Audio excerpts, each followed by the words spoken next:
Have you ever marveled at the speed and precision of Formula One race cars, but wondered about the intricate rules and regulations that govern the sport?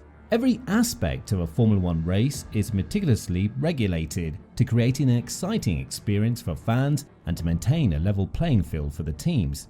So stay tuned as we guide you through the most important rules and regulations in Formula One.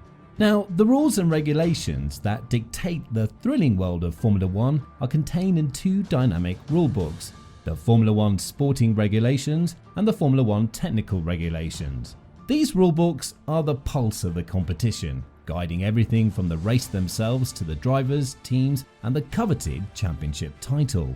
The Formula One Sporting Regulations are like the script for an intense drama, dictating the plot points and twists that make each race a nail-biting experience. From the qualifying rounds to the checkered flag, these regulations outline the rules that ensure a fair and competitive battle on the track. On the other hand, the Formula One Technical Regulations are the blueprint for the high-performance machines that take to the track. These outline the strict guidelines that govern everything from engine specifications to aerodynamics, ensuring that each car is a masterful feat of engineering. These rulebooks are constantly evolving, adapting to the ever-changing landscape of the sport. They're updated and published by the FIA, the governing body of Formula One, to keep the competition fresh and exciting. So let's begin with the technical regulations. Chassis regulations. Formula One cars are the epitome of speed, technology, and design. These beasts of the racetrack must adhere to strict regulations that ensure their safety and performance. So let's take a closer look at the rules and regulations that govern these high-performance machines. First, there's the matter of size. The maximum width of an F1 car is 200 centimeters, and its maximum height is 95 centimeters. Though there's no maximum length, the regulations limit the size and shape of the car so that each one is sleek, aerodynamic, and race-ready. In the year 2022, Formula One cars were required to meet a minimum weight of 798 kilos. This weight limit, originally set at 795 kilos, was raised by 3 kilos due to difficulties faced by teams in meeting it. The weight included the car, driver, and dry weather tyres, excluding fuel. As the 2023 season approaches, teams will face a new challenge, as the minimum weight limit is set to decrease by 2 kilos to 796 kilos. Designers will need to get creative in order to achieve this lighter weight. Next, we have the wheels and bodywork. An F1 car must have 4 wheels mounted outside the body, with the front 2 steerable and the back 2 driven. The regulations ensure that the wheels are at a safe distance from the bodywork, giving the car stability and control at high speeds. But it's not just the outside of the car that's regulated. The inside is just as important. The safety cell at the heart of the car includes the cockpit, a structure that reduces impacts in front of the driver, and the fuel cell behind the cockpit. The car must also have roll structures ahead and behind the driver, ensuring that the driver is protected in the event of an impact. These cars go through some tough impact tests. F1 cars must withstand head-on impacts at 30 miles per hour, rear impacts from a sled traveling at the same speed, and side impacts from a heavy object traveling at 22 miles per hour. The steering wheel must be able to survive an impact from an object traveling at 15 miles per hour. The cockpit, fuel tank, and nose box must also pass squeeze tests, proving their resistance to crushing and deformation. Finally, let's talk about the technology that powers these machines. F1 cars are equipped with advanced electrical and computer systems, but once inspected at the start of the season, they cannot be changed. The cars must have a telemetric accident data reporting system, ensuring the safety of the driver at all times. Engine regulations. Now, the world of Formula One is a never-ending journey of innovation. In 2013, the cars roared with the sound of a 2.4-litre V8 engine. However, the following year marked a revolutionary change in engine technology. The 1.6-litre turbocharged V6 hybrid engine made its debut, shaking up the F1 world. With this new engine, the cars could now produce an awe-inspiring amount of power. Some say it ranges from 750 to 850 brake horsepower. This power is boosted even further by the Energy Recovery System, ERS, which works in tandem with the internal combustion engine to produce a full-time boost of 160 bhp from electric motors. The term engine was now replaced by the more fitting power unit. The power unit is comprised of 6 components: the internal combustion engine, ICE, turbocharger, TC, the motor generator unit kinetic, MGUK, which harvests energy under braking, the motor generator unit heat, MGUH, that collects energy from the exhaust, the energy stores, ES, which functions as batteries holding the energy gathered by the motor generator unit, and the control electronics, CE, which includes the electronic control unit and software to manage the power unit. Formula 1 has strict power unit component usage rules. F1 manufacturers can't simply throw new components at their cars as they wish to, with every part expected to last a certain amount of time. These power unit components can be swapped out and interchanged as much as a team requires in order to keep their car running, but the introduction of new components from outside the allowance results in a grid penalty. The first time a new component outside the allowance is used, that driver will serve a 10-place grid penalty. However, they'll only serve a 5-place grid penalty for each subsequent introduction of that same component. Now, it's not possible for a team to stockpile parts by introducing several of the same components during a single Grand Prix weekend and still only serving a single penalty. To close off this potential loophole, if a team introduces, for example, 3 out-of-allowance MGUKs in one weekend, only the last introduced one is permitted for use without penalty at a future Grand Prix. Tyre regulations. Formula 1 has contracted a single supplier of tyres since the 2007 season. The current official tyre supplier of Formula 1, Pirelli, is known for its high-quality, innovative and performance-oriented tyres. As the official tyre supplier for Formula 1, Pirelli provides drivers with a selection of tyres for different conditions. For dry races, they offer 3 options: soft, medium and hard, each marked with a distinct colour, red, yellow and white respectively. In case of rain, intermediate tyres marked green and full wet tyres marked blue are also available. Intermediate and wet tyres are also taken to every event, even in the Middle East where it's highly unlikely to rain.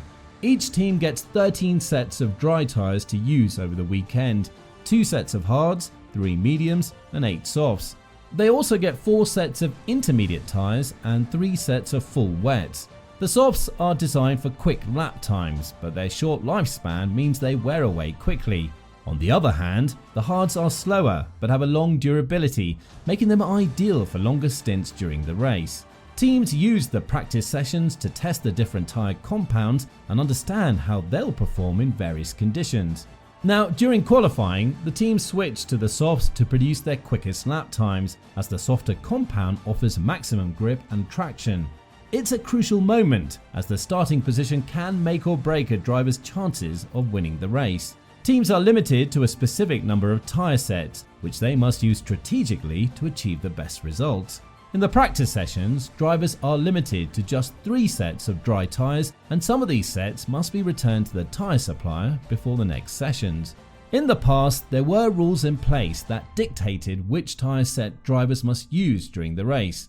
For example, drivers who qualified in the top 10 were required to start the race on the tyre set that gave them their quickest lap time. However, this rule has been removed in recent years, giving teams more freedom to choose which tyre sets to use.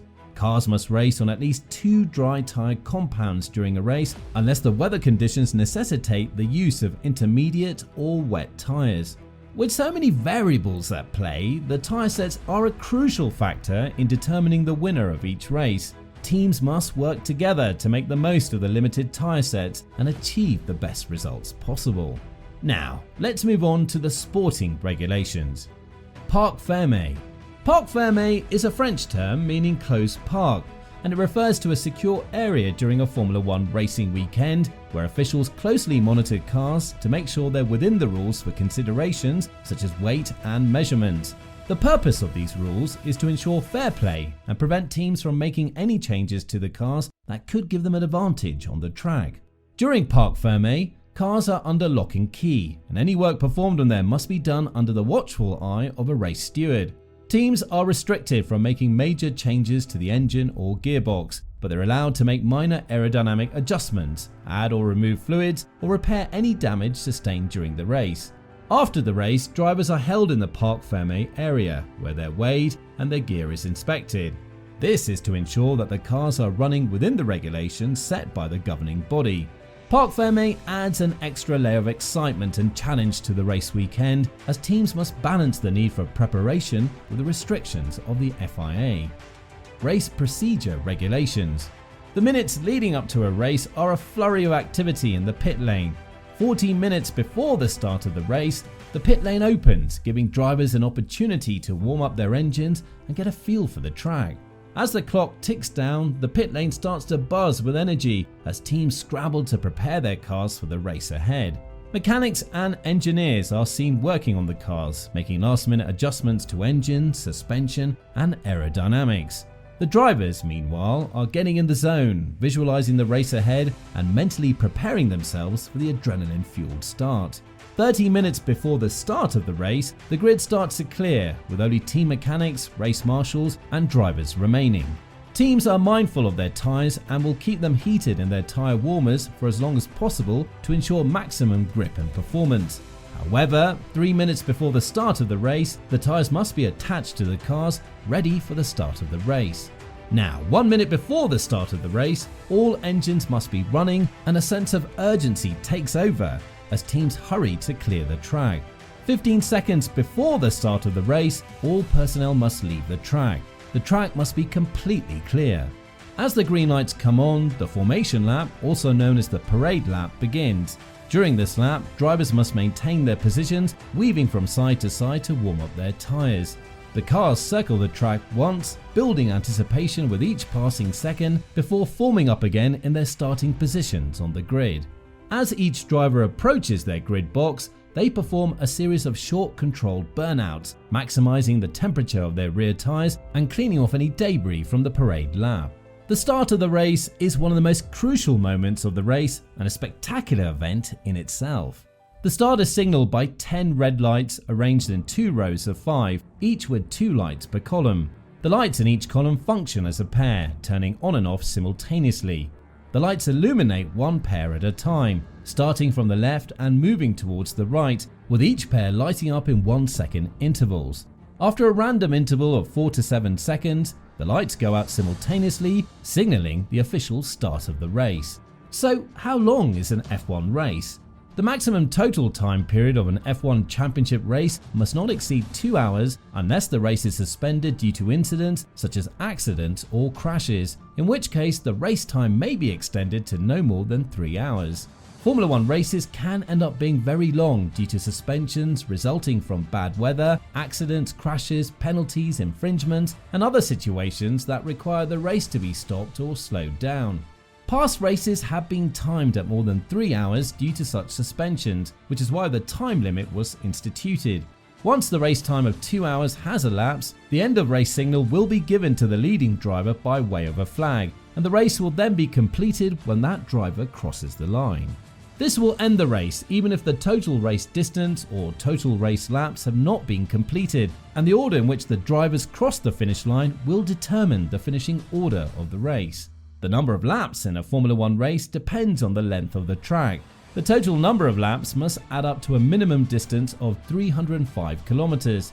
However, the Monaco circuit is an exception. Despite its short length, the track is incredibly challenging to navigate, causing the lap times to be longer than any other F1 circuit.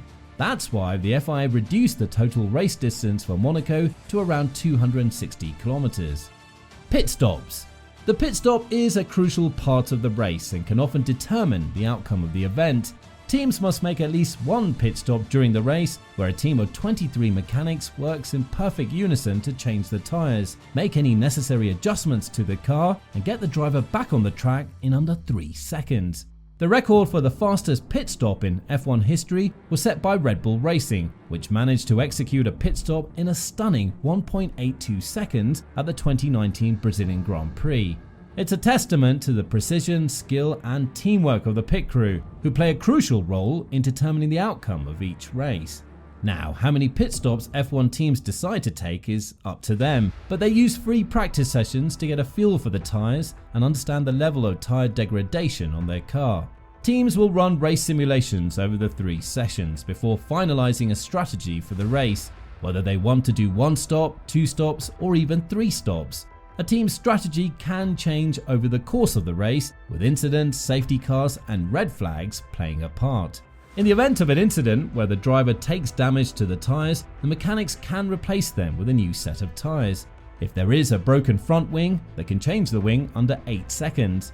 Damage to the rear wing, suspension, engine and more requires further work in the garage, and F1 teams will often retire the car for such events.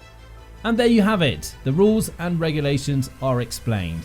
Let us know what you think about these regulations in the comment section down below. Now, if you enjoyed the video, make sure to like, subscribe and click the notification bell to be notified of our next uploads. Thank you for watching and we'll see you again soon.